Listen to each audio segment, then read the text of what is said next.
And one thing that is good, and if you need to do this, it's a good tool that'll help you out. Write the stuff down that you know you're supposed to do tomorrow, and then when you wake up, you do the stuff that you're supposed to do. That's what you do. I used to make checklist after checklist after checklist of things that I needed to do, and when I was in the military, I did that. I don't have as many things to do now because they're all just bigger chunks of things. But yeah, it's a great way. And then what you do is you wake up in the morning, you look at the list of the things that you're supposed to do, and you do them. When I got 4 kids, and as I was raising my kids and I would be out shopping for books for them, it was like every book was encouraging the kids to be weak. Yeah. And the one that pushed me over the edge was a book about pirates, and I grabbed it for my son, and I picked it up and I'm looking through it, and I think, it's a pirate book. I mean, pirates are pirates, right? Yeah, they're not weak. They're anything but weak. Right. They're attacking people, and they're pirates. And I get this pirate book, and these pirates were anything but pirates. They were just really pathetic human beings. And so I said to myself, this is ridiculous. And that's one of the things that pushed me to write Way of the Warrior Kid, so that kids could say, you know what, it's okay to want to be strong. It's okay to want to be smart. It's okay to want to do better in school. It's okay to want to stand up to other people if they're trying to pick on you. Yeah, that's okay. And the outcomes in the book are, I think, prove that actually is a very good way to live. Accountability is tricky because people confuse accountability with lack of compassion, and I don't see it that way. I view accountability as what can I control? And so, when things like this happen, people blame. People want to blame China. People want to blame their own government. People want to blame their boss, their spouse, the system. And oftentimes there's validity in those things. The question becomes, what are you going to do about it? You can go political and talk about voting. You can talk about people that are in really suppressed places about leaving if they can. Some places you can't even leave, but leaving if you can. For me, it's accountability. What can I do? When a lot of in a very small, not as heady conversation, when my company is in trouble when COVID hits because clients are telling us they're not going to pay, they have to reduce scopes. First I stop paying myself. Then I stop wasting money on dumb stuff. So I look at all our expenses. Then, unfortunately, the worst of the bunch, I have to let some people go so the whole company can pay its bills. Life. And so I like accountability. I like, what am I going to do about it? And I don't think it's fun or healthy to feel helpless. And I think it leads to a lot of bad things. That doesn't mean that I don't have compassion for people that are in precarious positions. It's just that I think it's very empowering for people to try to hack, to think, what are they going to do? Now, the final one was perspective, the P. We've already touched on that, which is I use perspective and gratitude a lot. My perspective leads to gratitude. It could be worse, right? My perspective is it could be worse. What's your goal in life? What's your purpose? What do you want to accomplish? What do you want to knock down? Where's your axe? What are your tools? What is it that you're going to use to effectively go after that goal 5 times a day? What are you? What is it? Because whatever that is, if you use it 5 times a day, every day, you'll be highly successful. For example, I write books. So let me just put that in writing for a moment. I've written 73 books. Jason, that was a nice introduction. It's 22 million, not 19. Give a little, take a little here, a little there. People say, John, how have you written 73 books? Oh, thank you for asking. The rule of 5. You see, there are 5 things I do every day that allows me to write that many books. It's not magic. It's not that I'm brilliant. It's just that I know the rule of 5. The rule of 5. You see, every day I read. Every day I file. Every day I think. Every day I ask questions, and every day I write. Every day I do those 5 things. Every day I read. Every day I file. Every day I think. Every day I ask questions. Every day I write. Every day I read. Every day I think. Every day I file. Every day I ask questions. Every day I write. Every day I think. Every day I read. Every day I ask questions. Every day I file. Every day I write. Every day I write. Every day I read. Every day I think. Every day I file. Every day I ask questions. Yes, I can do it in different orders, but every day. Doesn't matter whether you swing the axe left-handed or right-handed. You just got to hit the tree. Every day I read, file, think, ask questions, write, read, think, file, ask questions, write, read, think, file, ask questions, write. You say, now, John, what do you mean by every day? This is where it gets a little long sometimes. What I mean by every day is Every day. Now you say, now let me, when you say every day, do you mean, do you do that on Sunday? Every Sunday I read, think, file, ask questions, write. Do you do that on your birthday? Every birthday. Guess what? Every birthday I read, think, file, ask questions, write. Do you do that on Christmas? Guess what I do every Christmas? Every Christmas I read, think, file, ask questions, write. Do you do this when you're not feeling well? Can I tell you when I'm not feeling well? Even I'm not feeling well. Guess what I do every day? Every day when I'm not feeling well, I think, write, ask questions, do all those things. Every day. You say every day? At the age of 17, I started filing. I've never missed a day. I don't have 100 quotes. I don't have 1,000 quotes. I have tens of thousands of quotes. I don't have 100 stories. I don't have 1,000 stories. I have 10,000 stories. Where did you get all those stories? Where'd you get all those quotes? Well, let me tell you something. Guess what?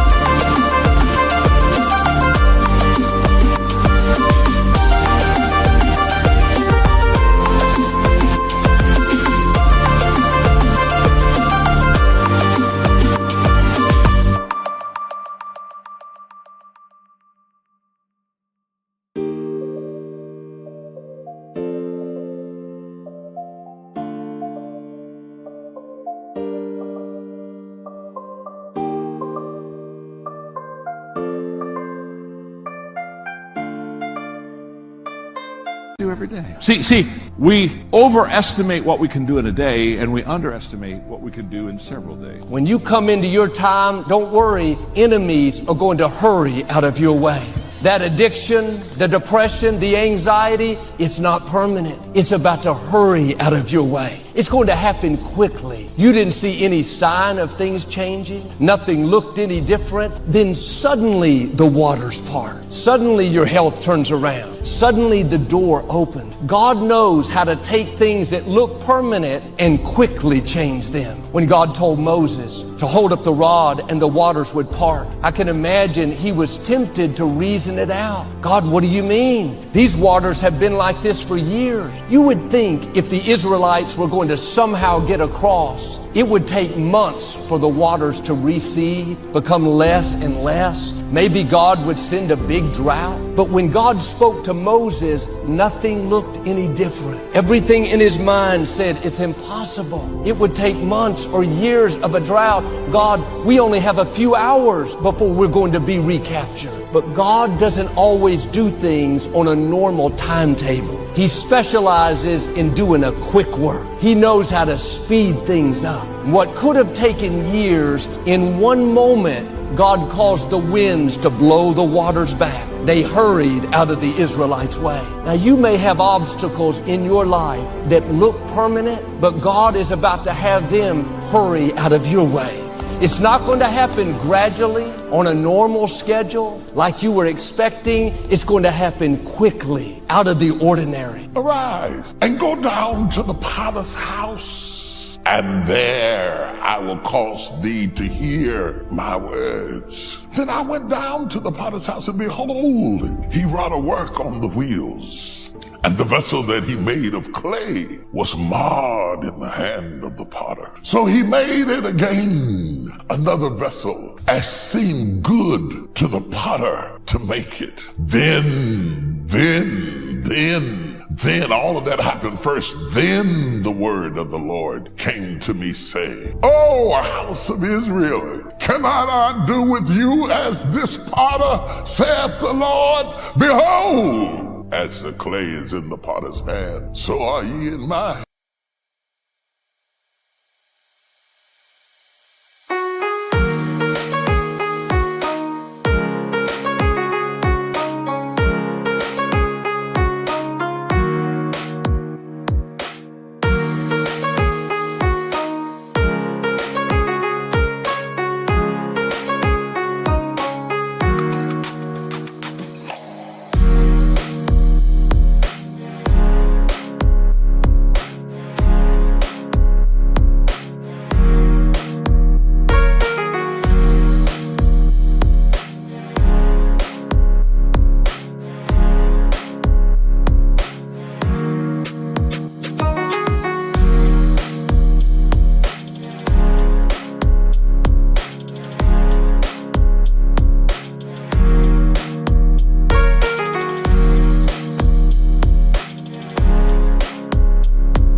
of the potter.